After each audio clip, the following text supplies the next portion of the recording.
Start. MTC 1, 2025, Unit 20 Number. Analysis. Once upon a time in the Iranian city of Shiraz, there lived the famous poet Sheikh Saadi. Shiraz Sheikh Saadi. Like most other poets and philosophers, he led a very simple life.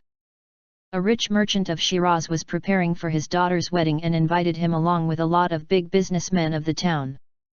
Shiraz. The poet accepted the invitation and decided to attend. On the day of the wedding, the rich merchant, the host of the wedding, was receiving the guests at the gate.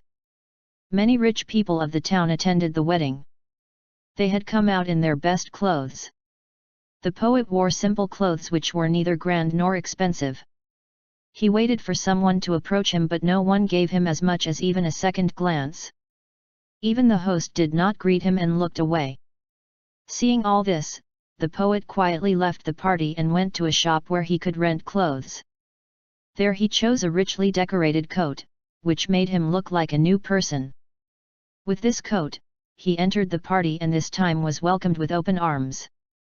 The host embraced him as he would do to an old friend and complimented him on the clothes he was wearing. The poet did not say a word and allowed the host to lead him to the dining room. The host personally led the poet to his seat and served out chicken soup to him. After a moment, the poet suddenly dipped the corner of his coat in the soup as if he fed it. All the guests were now staring at him in surprise. The host said, "Sir, what are you doing?" The poet very calmly replied, "Now that I have put on expensive clothes, I see a world of difference here. All that I can say now is that this feast is meant for my clothes, not for me." MTC. Good job. Let's start. MTC 1, 2025, Unit 20 Number 0103. An airplane flew high above the deep blue seas far from any land. Flying the small plane was a student pilot who was sitting alongside an experienced flight instructor. As the student looked out the window, she was filled with wonder and appreciation for the beauty of the world. Her instructor, meanwhile, waited patiently for the right time to start a surprise flight emergency training exercise. When the plane hit a bit of turbulence, the instructor pushed a hidden button. Suddenly, all the monitors inside the plane flashed several times, then went out completely. Now the student was in control of an airplane that was flying well, but she had no indication of where she was or where she should go. She did have a map, but no other instruments. She was at a loss, and then the plane shook again. When the student began to panic, the instructor said, "Stay calm and steady. You can do it." Calm as ever, the instructor told her student, "Difficult times always happen during flight. The most important thing is to focus on your flight in those situations." Those words encouraged the student to focus on flying the aircraft first. "Thank you, I think I can make it," she said, "as I've been trained, I should search for visual markers." Then, the student carefully flew low enough to see if she could find any ships making their way across the surface of the ocean. Now the instructor and the student could see some ships. Although the ships were far apart, they were all sailing in a line. With the line of ships in view, the student could see the way to home and safety. The student looked at her in relief, who smiled proudly back at her student. MTC. Good job. Let's start. MTC 1, 2025, Unit 20 Number 0406. Long ago, when the world was young, an old Native American spiritual leader Odawa had a dream on a high mountain. Odawa. In his dream, Iktamai, the great spirit and searcher of wisdom, appeared to him in the form of a spider. Iktamai. Iktamai spoke to him in a holy language. Iktamai. Iktamai told Odawa about the cycles of life. Iktamai Odawa.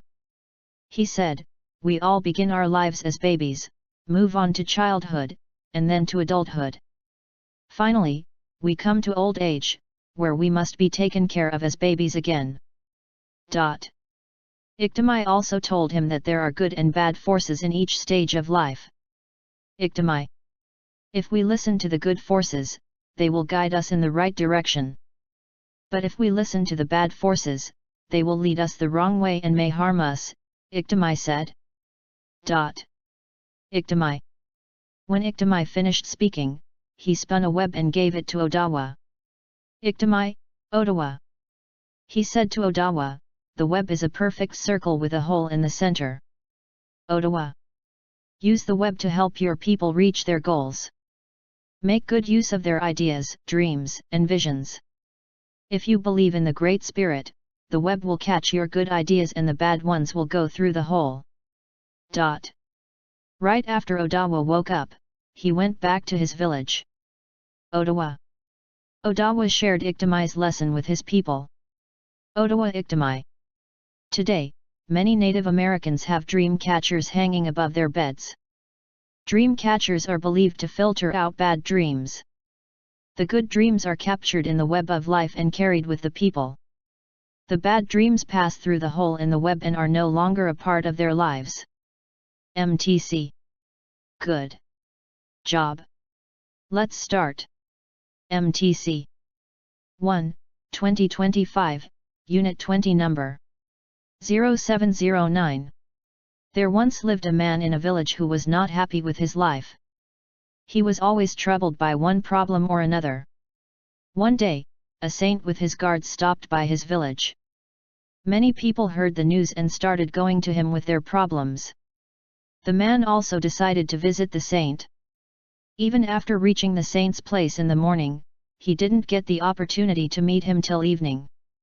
When the man got to meet the saint, he confessed that he was very unhappy with life because problems always surrounded him, like workplace tension or worries about his health. He said, please give me a solution so that all the problems in my life will end and I can live peacefully. The saint smiled and said that he would answer the request the next day. But the saint also asked if the man could do a small job for him. He told the man to take care of 100 camels in his group that night, saying when all 100 camels sit down, you can go to sleep. The man agreed. The next morning when the saint met that man, he asked if the man had slept well. A saint. Tired and sad, the man replied that he couldn't sleep even for a moment.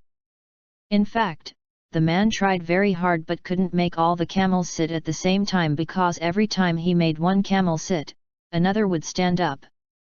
The saint told him, you realized that no matter how hard you try, you can't make all the camels sit down. If one problem is solved, for some reason, another will arise like the camels did.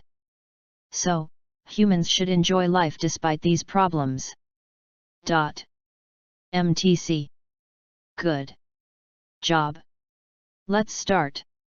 MTC 1, 2025, Unit 20 Number 1012. Long ago, an old man built a grand temple at the center of his village. People traveled to worship at the temple. So the old man made arrangements for food and accommodation inside the temple itself. He needed someone who could look after the temple, so he put up a notice, manager needed. Seeing the notice, many people went to the old man. But he returned all the applicants after interviews, telling them, I need a qualified person for this work. The old man would sit on the roof of his house every morning, watching people go through the temple doors.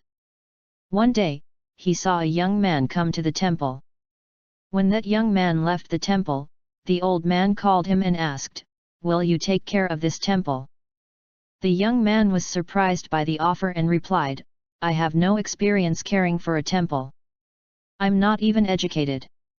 The old man smiled and said, I don't want any educated man. I want a qualified person. Confused, the young man asked, but why do you consider me a qualified person? The old man replied, I buried a brick on the path to the temple. I watched for many days as people tripped over that brick. No one thought to remove it. But you dug up that brick. The young man said, I haven't done anything great. It's the duty of every human being to think about others. I only did my duty. The old man smiled and said, only people who know their duty and perform it are qualified people. MTC. Good job. Let's start.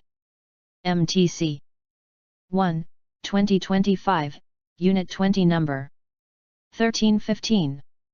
A nurse took a tired, anxious soldier to the bedside. Jack, your son is here, the nurse said to an old man lying on the bed. Jack. She had to repeat the words several times before the old man's eyes opened.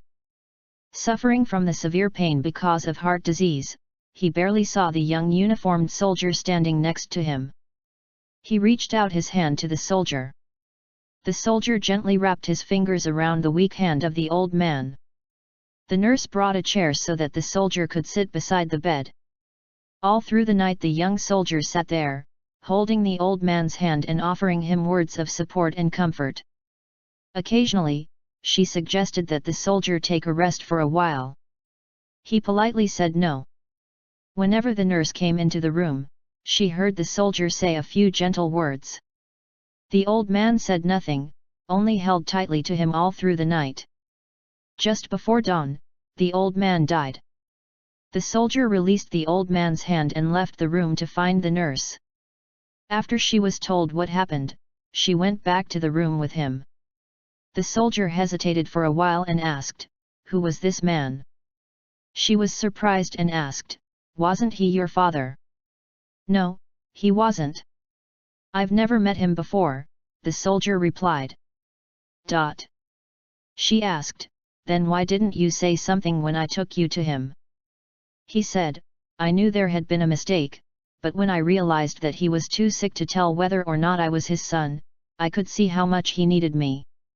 So, I stayed." MTC. Good job. Let's start. MTC 1, 2025, Unit 20 Number 1618.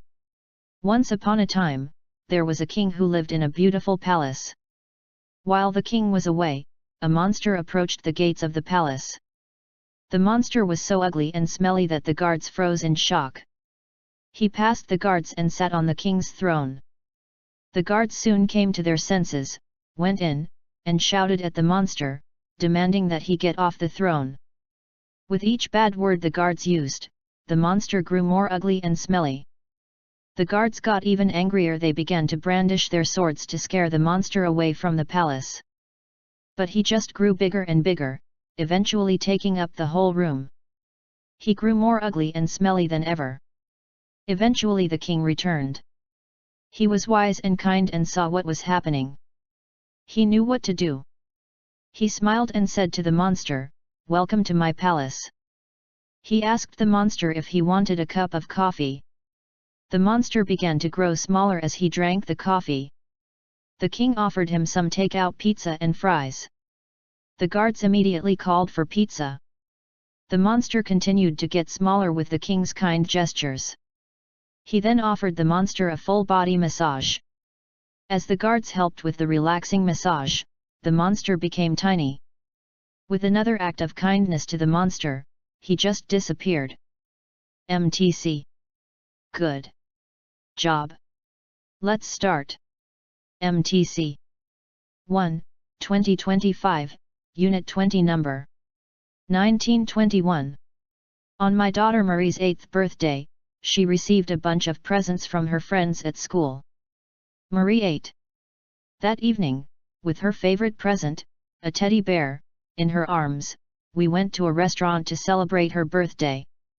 Our server, a friendly woman, noticed my daughter holding the teddy bear and said, "My daughter loves teddy bears, too." Then, we started chatting about her family. The server mentioned during the conversation that her daughter was in the hospital with a broken leg. She also said that Marie looked about the same age as her daughter. Marie. She was so kind and attentive all evening, and even gave Marie cookies for free. Marie. After we finished our meal, we paid the bill and began to walk to our car when unexpectedly Marie asked me to wait and ran back into the restaurant. Marie. When Marie came back out, I asked her what she had been doing. Marie. She said that she gave her teddy bear to our server so that she could give it to her daughter. I was surprised at her sudden action because I could see how much she loved that bear already. She must have seen the look on my face, because she said, "I can't imagine being stuck in a hospital bed. I just want her to get better soon." I felt moved by Marie's words as we walked toward the car. Then, our server ran out to our car and thanked Marie for her generosity. Marie. The server said that she had never had anyone doing anything like that for her family before. Later, Marie said it was her best birthday ever. Marie. I was so proud of her empathy and warmth, and this was an unforgettable experience for our family. MTC. Good job. Let's start. MTC 1, 2025, Unit 20 Number 2224. Once, a farmer lost his precious watch while working in his barn. It may have appeared to be an ordinary watch to others, but it brought a lot of happy childhood memories to him. It was one of the most important things to him. After searching for it for a long time, the old farmer became exhausted. However, the tired farmer did not want to give up on the search for his watch and asked a group of children playing outside to help him. He promised an attractive reward for the person who could find it. After hearing about the reward, the children hurried inside the barn and went through and round the entire pile of hay looking for the watch. After a long time searching for it, some of the children got tired and gave up. The number of children looking for the watch slowly decreased and only a few tired children were left. The farmer gave up all hope of finding it and called off the search. Just when the farmer was closing the barn door, a little boy came up to him and asked the farmer to give him another chance. The farmer did not want to lose out on any chance of finding the watch, so let him in the barn. After a little while the boy came out with the farmer's watch in his hand. He was happily surprised and asked how he had succeeded to find the watch while everyone else had failed. He replied, "I just sat there and tried listening for the sound of the watch. In silence, it was much easier to hear it and follow the direction of the sound." He was delighted to get his watch back and rewarded the little boy as promised. MTC. Good job. Let's start. MTC 1, 2025, Unit 20 Number 2527. One day a young man was walking along a road on his journey from one village to another. As he walked he noticed a monk working in the fields. The young man turned to the monk and said, "Excuse me. Do you mind if I ask you a question?" "Not at all," replied the monk. "I am traveling from the village in the mountains to the village in the valley and I was wondering if you knew what it is like in the village in the valley." "Tell me," said the monk, "what was your experience of the village in the mountains?" "Terrible," replied the young man. "I am glad to be away from there. I found the people most unwelcoming. So tell me, what can I expect in the village in the valley?" "I am sorry to tell you," said the monk, "but I think your experience will be much the same there." The young man lowered his head helplessly and walked on. A while later a middle-aged man journeyed down the same road and came upon the monk. "I am going to the village in the valley," said the man. "Do you know what it is like?" "I do," replied the monk, "but first tell me about the village where you came from." "I've come from the village in the mountains," said the man. "It was a wonderful experience. I felt as though I was a member of the family in the village." "Why did you feel like that?" asked the monk. "The elders gave me much advice, and people were kind and generous.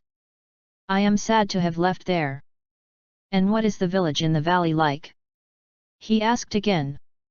"I think you will find it much the same," replied the monk. I'm glad to hear that, the middle-aged man said, smiling, and journeyed on. MTC. Good job. Let's start. MTC 1, 2025, Unit 20, number 2830. One day a poor man brought a bunch of grapes to a prince as a gift. He was very excited to be able to bring a gift for him because he was too poor to afford more. The prince. He placed the grapes beside the prince and said, "Oh, prince, please accept this small gift from me." His face beamed with happiness as he offered his small gift. The prince thanked him politely. As the man looked at him expectantly, the prince ate one grape. Then he ate another one. The prince. Slowly the prince finished the whole bunch of grapes by himself. He did not offer grapes to anyone near him. The man who brought those grapes to him was very pleased and left. The prince. The close friends of the prince who were around him were very surprised. Usually the prince shared whatever he had with others. He would offer them whatever he was given and they would eat it together. This time was different. Without offering it to anyone, he finished the bunch of grapes by himself. The prince. One of the friends asked, "Prince, how come you ate all the grapes by yourself and did not offer them to any one of us?" He smiled and said that he ate all the grapes by himself because the grapes were too sour. If the prince had offered the grapes to them, they might have made funny faces and shown their distaste for the grapes. That would have hurt the feelings of that poor man. He thought to himself that it would be better to eat all of them cheerfully and please him. That poor man. He did not want to hurt the feelings of that poor man. Everyone around him was moved by his thoughtfulness. MTC. Good job. Let's start. MTC 1, 2025, Unit 20, number 3133. A rich merchant lived alone in his house. Knowing that he was the only person living in the house, he was always prepared in case thieves came to his house. So, one day, when a thief entered his home, he remained calm and cool. Although he was awake, the merchant pretended to be in a deep sleep. He lay in bed and watched the thief in action. The thief had brought a new white sheet with him to carry away the stolen goods. He spread it out on the floor with the idea of putting all the stolen valuables into it, tying it, and carrying it away. While he was busy gathering expensive-looking items from the merchant's luxurious house, the merchant quickly got out of the bed. Then he replaced the new white sheet with a similar-looking white sheet, which was much weaker and much cheaper than the thief's one. He then lay down and pretended to be asleep. When the thief had finished collecting as many valuables as he could, he hurriedly tied a knot in the white sheet which he thought was his. The merchant meanwhile ran out into the garden and yelled, "Thief! Thief!" with all the air in his lungs. The thief got nervous and quickly lifted the sheet. To his surprise, the thin white sheet, filled with stolen goods, was torn apart. All the stolen goods fell down on the floor, creating a very loud and unpleasant noise. Seeing many people run towards him, the thief had to give up on all of the stolen goods. Leaving the goods behind in the house, he ran away in a hurry, saying under his breath, "This man is such a skillful merchant, he is a businessman to the core. He has not only managed to save his valuables but has also taken away my new sheet. He has stolen from a thief." As he said that to himself, he ran away from the house. MTC. Good job. Let's start. MTC 1, 2025, Unit 20, number 3436. When I was 17, I discovered a wonderful thing. 17. My father and I were sitting on the floor of his study. We were organizing his old papers. Across the carpet I saw a fat paper clip. Its rust dusted the cover sheet of a report of some kind. I picked it up. I started to read. Then I started to cry. It was a speech he had written in 1920, in Tennessee. 1920 Tennessee. Then only 17 himself and graduating from high school, he had called for equality for African Americans. 17. I marveled, proud of him, and wondered how, in 1920, so young, so white, and in the deep South, where the law still separated black from white, he had had the courage to deliver it. 1920. I asked him about it. "Daddy," I said, handing him the pages, "this speech, how did you ever get permission to give it? And weren't you scared?" "Well, honey," he said, "I didn't ask for permission. I just asked myself, what is the most important challenge facing my generation? I knew immediately. Then I asked myself, and if I weren't afraid, what would I say about it in this speech? I wrote it. And I delivered it." About halfway through I looked out to see the entire audience of teachers, students, and parents stand up and walk out. Left alone on the stage, I thought to myself, well, I guess I need to be sure to do only two things with my life: keep thinking for myself, and not get killed. He handed the speech back to me, and smiled. "You seem to have done both," I said. "MTC. Good job."